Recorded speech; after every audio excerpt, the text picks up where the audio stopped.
बाद क्या होगा और मरने के बाद कहाँ जाएंगे। तो कुछ सवाल लोगों के मन में अक्सर रहते हैं कि मरने के बाद क्या होगा और मरने के बाद कहाँ जाएंगे। संत ने कहा मरने के बाद क्या होगा ये तो बाद की बात है, और मरने के बाद कहाँ जाएंगे ये भी बाद की बात है। पर ये सोचिए कि मरने से पहले आप जिंदा भी हैं कि नहीं। शरीर की मृत्यु तो एक समय पर हो जाएगी, लेकिन शरीर रहते प्राण रहते हम जिंदा हैं, ये सवाल है। अगर प्राण रहते हम जिंदा हैं तो इसके जिंदा होने का सबूत क्या है। शरीर में श्वास चल रही है, क्या यही जिंदा होने का सबूत है। हाथ हिल रहा है, आंख से हम देख रहे हैं, क्या यही जिंदा होने का सबूत है।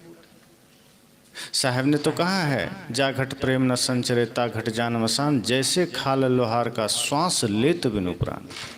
कहे तो जैसे लोहार लोग भट्ठी चलाते हैं तो एक उनका यंत्र होता है जिसमें वो खींचते हैं तो श्वास आती है जाती है।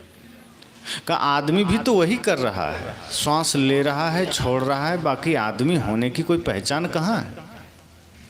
संत ने कहा आप मरने से पहले जिंदा हैं कि नहीं ये सोचिए। मृत्यु तो जब होगी तब होगी, सबकी होगी, उससे पहले जिंदा हैं। तो व्यक्ति ने कहा जिंदा होने का फिर प्रमाण क्या है।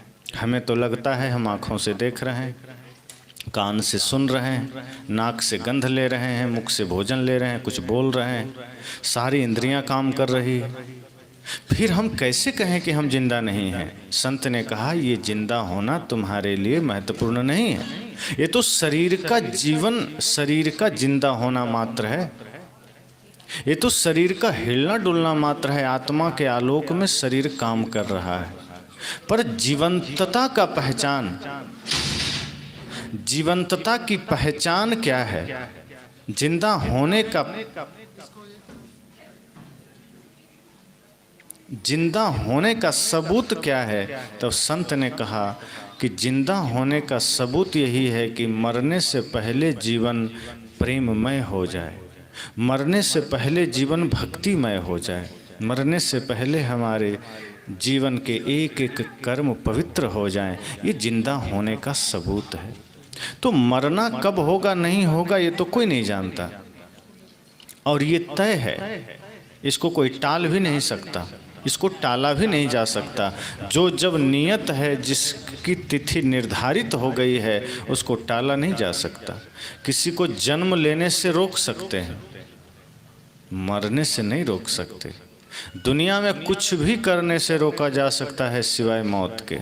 किसी को डॉक्टर बनने से रोका जा सकता है, इंजीनियर बनने से रोका जा सकता है, घर द्वार मकान बनाने से रोका जा सकता है, किसी को कहीं जाने आने से रोका जा सकता है, लेकिन संसार से ही जाना हो तो कोई नहीं रोक सकता, कोई नहीं, कोई उपाय नहीं है।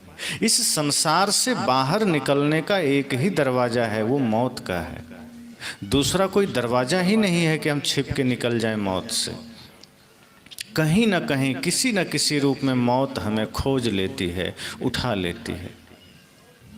तो हर एक स्मृति कर्म हमें एक संकेत देता है।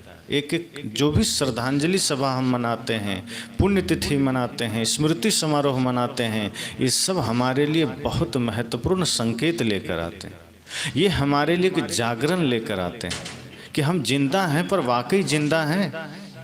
श्वास चल रही है लेकिन हम जिंदा हैं। पता चला श्वास भी चल रही है और हम मुर्दे की तरह जी रहे हैं। शरीर में प्राण चल रहा है लेकिन हम जिंदा नहीं हैं।